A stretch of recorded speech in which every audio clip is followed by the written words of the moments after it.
Salut à tous, c'est Pierre, j'espère que vous allez bien, j'espère que vous êtes toujours aussi en forme car aujourd'hui je vais vous proposer de plonger dans le monde fascinant de la création de contenu 3D via des IA avec une technologie en fait qui fait pas mal parler d'elle depuis plusieurs semaines, voire plusieurs mois, c'est le Gaussian Splatting. Donc là je vais vous montrer une première approche, pas la plus impressionnante, mais je pourrais vous montrer ça dans d'autres vidéos. Donc installez-vous confortablement et c'est parti pour un voyage au cœur de la 3D. Allez, let's go!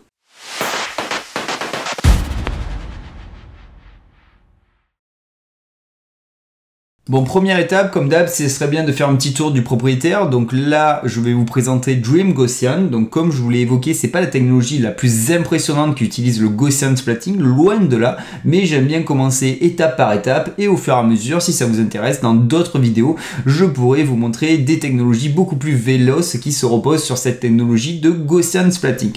Donc en fait c'est une nouvelle approche pour générer du contenu 3D, le Gaussian Splatting. Ça va permettre d'être très rapide à partir d'une image ou d'une prise de vue. Ça va modéliser la scène et en fait c'est une image, ce que je vais dire, mais ça marche comme si vous étiez en train de peindre, mais au lieu de peindre de la peinture, ça va peindre des formes 3D comme si vous voulez des petites boules, des petites polygones, des nuages, et ces formes ensemble vont créer des objets en 3D complet. C'est ce qu'on appelle le Gaussian Splatting. Et il y a énormément d'IA qui repose sur ce système là. Donc la première que je vous présente c'est Dream Gaussian.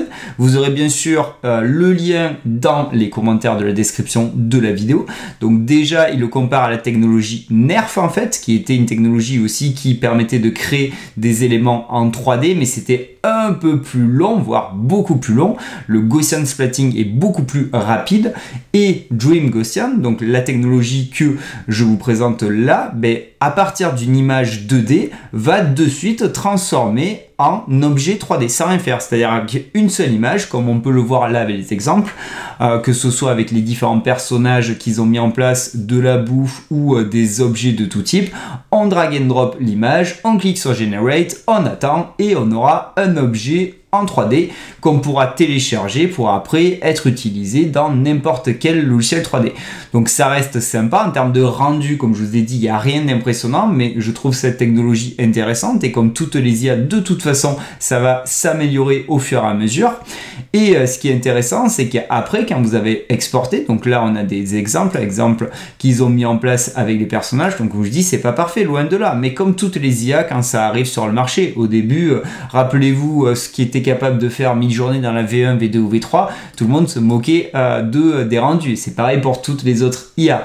Mais après, ce qui est intéressant, c'est que ça peut se combiner avec Mixamo, c'est-à-dire que Mixamo, je sais pas si vous connaissez, c'est une technologie qui a racheté Adobe il y a X années, donc là je suis connecté à Mixamo et justement on a la possibilité de choisir parmi une bibliothèque de caractères des personnages spécifiques, peu importe le personnage, vous avez quand même pas mal de choix. Allez, je vais prendre par exemple ce personnage là et on peut très bien uploader justement un fichier 3D d'un personnage. C'est pour ça, ils sont pas fous, hein, c'est pour ça qu'ils montrent l'exemple. Ils disent très bien que vous pouvez après utiliser certains résultats que vous aurez générés avec Dream Gaussian directement dans Mixamo.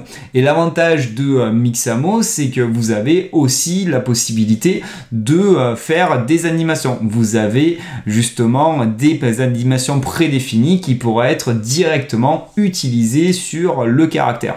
Donc ça me paraît aussi pas mal intéressant. Donc là j'ai rechargé parce qu'apparemment il y avait un petit problème de refresh. J'ai le personnage et à tout moment je peux cliquer sur une animation spécifique et il va faire l'animation qui est prise en compte. Ce qui est intéressant dans Mixamo, si vous connaissez pas et que vous avez des comptes Adobe, c'est que ça dialogue très bien avec Adobe Aero pour faire de la réalité augmentée, de l'AR, et il y a beaucoup de personnes qui se reposent justement sur Mixamo pour faire des animations interactives qui vont apparaître dans l'environnement, donc en gros pour faire tout simplement de l'AR en fait. Bref, on n'est pas sur ce sujet là, si ça vous intéresse vous aurez qu'à me le dire dans les commentaires. Donc dans Dream Gaussian, après quand on va directement sur le site internet pour l'utiliser en fait, je suis ici, donc c'est la même technologie, j'ai les exemples, donc je peux cliquer sur notre ami Luigi. Donc ils ont juste donné une image 2D, donc vous allez voir quand ça génère, on a le premier mode en fait, le stage 1, où vous allez avoir quelque chose qui est modélisé mais hyper bourrin, et après il va vous modéliser le modèle final, en fait le stage 2, qui sera beaucoup plus intéressant en termes de rendu. Donc pour utiliser justement cette technologie, vous allez voir, c'est assez simple en soi, parce qu'il vous suffit juste de glisser, déposer un média, une ressource. Donc par exemple, allez, on va prendre la victime, ça va être un Toad qui est jaune. Donc si vous essayez, n'essayez pas d'essayer avec des choses complexes, parce que vous aurez vraiment une bouillie de maillage. Comme je dis, ça repose vraiment sur un système de peinture splatting, mais sauf que ça peint justement des formes en 3D qui ensemble vont générer quelque chose, mais vous allez avoir une sorte de pâte à modeler, un petit peu comme quand je zoome, là vous attendez pas à la perfection, mais comme je dis, ça peut très vite s'améliorer avec le machine learning en fonction de l'utilisation du nombre de personnes qui utilisent cette technologie.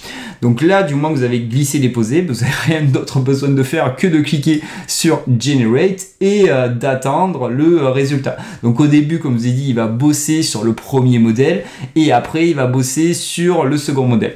Donc à partir de là, vu que ça prend, c'est pas instantané, je vous retrouve tout à l'heure, juste après pour vous, du moment qu'il aura généré notre petit Toad en 3D.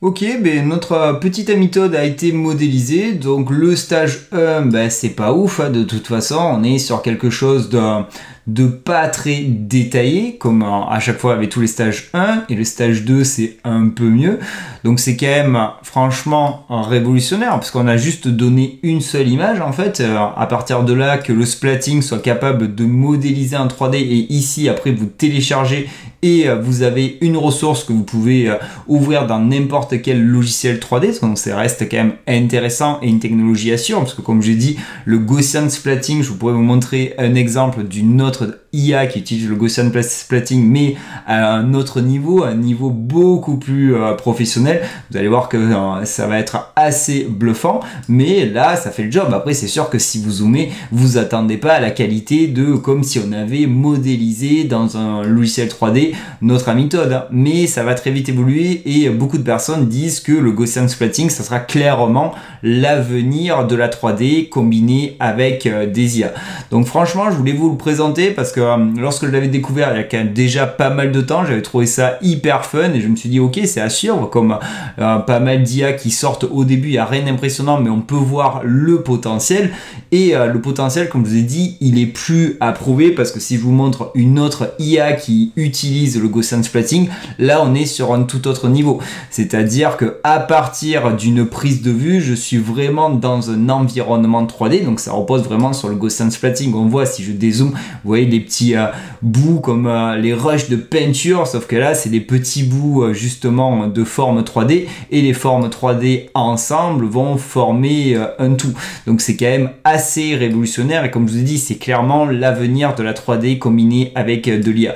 Donc je pourrais vous faire d'autres vidéos sur d'autres technologies de Gaussian splatting. Là c'était la première, on commence en douceur, gentiment, c'est un petit truc à suivre. Donc dites-moi comment vous avez trouvé la vidéo, si vous avez trouvé ça utile, si vous l'avez aimé, de toute façon vous savez quoi faire, faites-moi exploser tous les likes.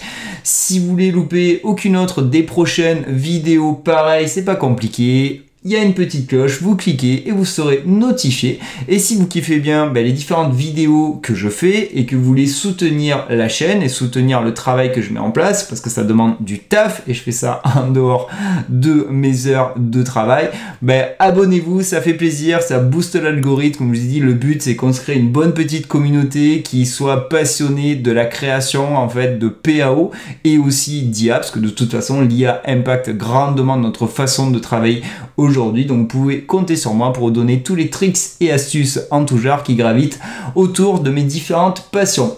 Bref, moi je vous dis profitez bien, prenez bien soin de vous, et moi je vous dis à bientôt pour de nouvelles aventures. Allez, salut, ciao ciao.